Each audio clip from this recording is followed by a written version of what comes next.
Well, welcome, Yoji, to the channel Contented Couples, and thank you for speaking to us from Japan. Well, thank you so much for the invitation, Annie. I'm really curious about what's, as a single person, what is the, content of the book as,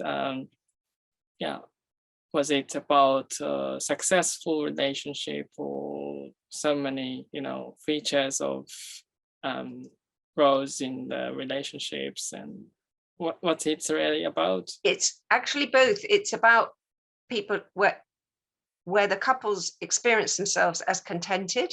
So we could say successful relationships, certainly, but also they all speak of having a degree of conflict, and some have had to deal with quite serious rows, habits of really fighting quite a bit. I'm really interested in your asking from the perspective of a single person. It's a really good one. I think I was initially not giving enough thought to single people reading the book, but I hope I remedied that, because I realized that. And the particular thing, in a way, that was problematic about the way I was writing was, a key finding is that one of the real planks to a contented marriage or long-term relationship is being a contented person to start with. Now, I'm not pretending this is rocket science, but it's in attachment terms, and the book is all written in attachment terms. If we have secure attachment, we're in a very good place for making a secure relationship. We'll find someone suitable and we'll be able to build the bond with them. But in a sense, of course, that can be quite disheartening news to people who are single, who have not yet had the good fortune to make the kind of relationship that can really last and be rewarding. So I began to give a bit more attention to that. And one of the really cheering things in the book is that in several of these contented couples, the partners told me that prior to this relationship, things had not been so good. And the kind of stories they told were that they came to a recognition that there were things in themselves they needed to develop. And they did develop them. They maybe took some years not having relationships. They did develop and come to we could actually say, a more loving relationship with the self. And this was the preparation that was needed. And lo and behold, they actually did find someone suitable and built a successful relationship. So you're saying that on the basis of the content relationship, there is the rather content relationship with yourself. Yes, the relationship with ourselves. And this, because one of the kind of descriptions of a secure attachment pattern is that we have a belief in the self as lovable and a belief in the other as able to love me. And if we can believe I am lovable and the other person is likely to love me, then we're in the wind is really set fair for a relationship.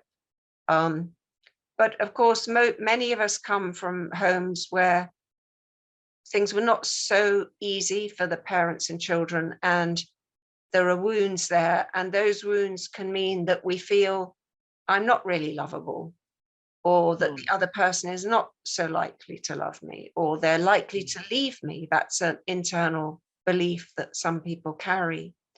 And when we carry a very strong belief, we sometimes have a way of making it come true. That sounds really beautiful. And I always struggle to find what it really means to love yourself. On the basis of the book and my understanding of attachment theory, I would say that loving the self it's partly about acceptance of the self. And a phrase that comes from Buddhism, loving kindness, I think is a very sort of almost more descriptive. I think if we can find loving kindness for the self, that's a very good way of loving the self. Respect for the self, which includes boundaries and not accepting certain kinds of behavior from people.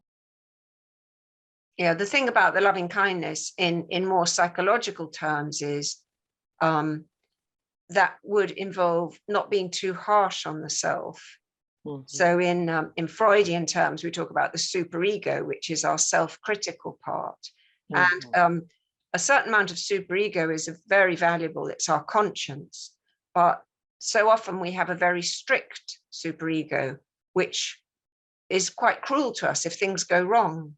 And that's that kind of discouraging internal voice that blames us when things go wrong is a bit like having a very harsh parent. And that's definitely not self-love. So in the book, like in a particular relationship, as a married couple, like how does it perform? How does it function? Like loving kindness to yourself and also loving kindness to the partner. That's a very good focused question. How do we actually see loving kindness towards the self and the partner manifested? I was thinking when I was singing the praises of loving kindness, we need to twin that with something sort of that's got a bit of grit in it, as in there needs to be an honesty with the self. And I think what I heard from some of those partners was that they had got ready for a long-term relationship by being very honest with themselves about how they hadn't been a great partner in some previous relationships or dating experiences. So they didn't just point the finger at the end and say, oh, I've been going out with the wrong people. They said, there's things in the way I've been relating to people that I want to change. And I think that's a kind of self-respect and honesty. But the loving kindness is there, because if we take too harsh a self-critical view, then we're inclined to go, oh, I'm an idiot, I've messed it up. And these are not ways we can learn. We can't learn under that kind of blaming regime.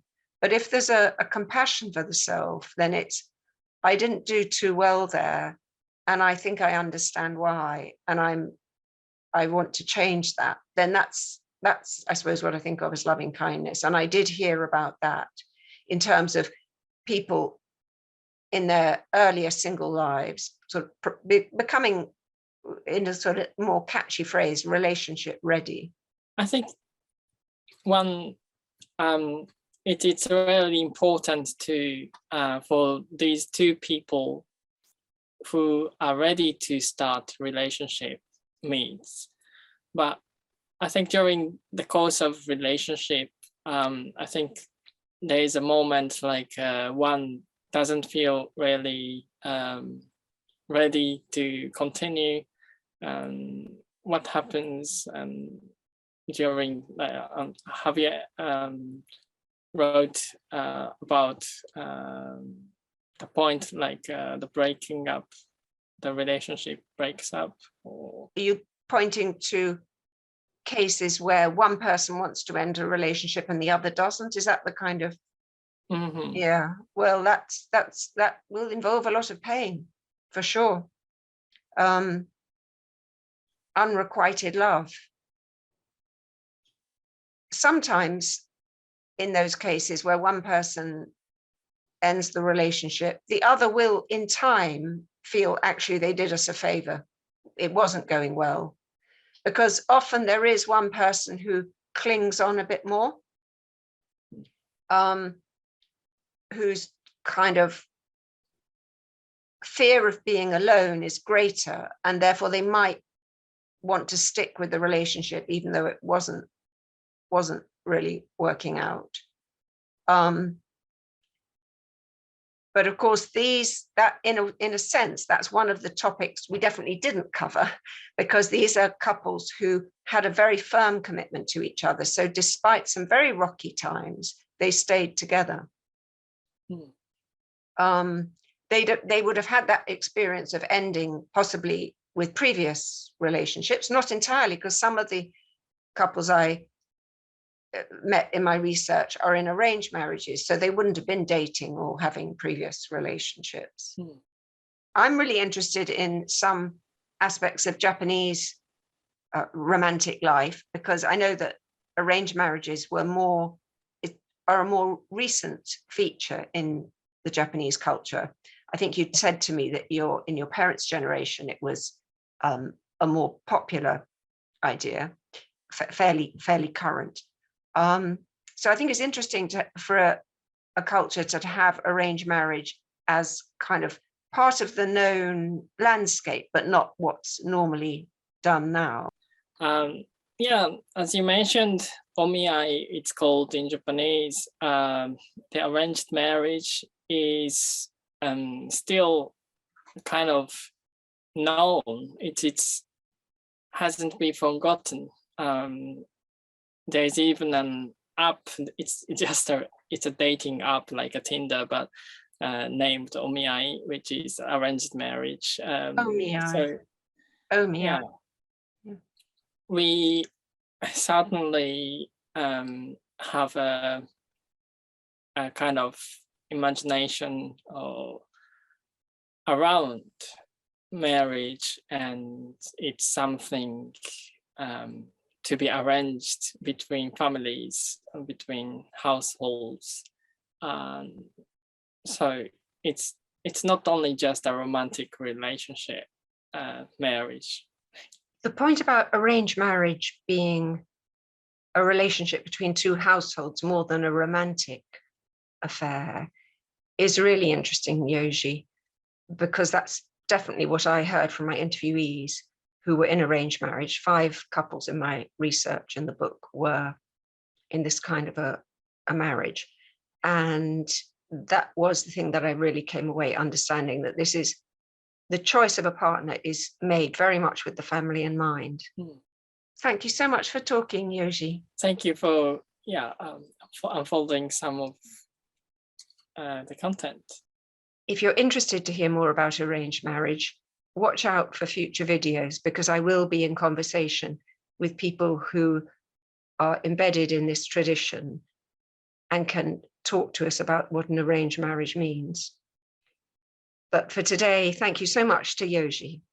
Goodbye.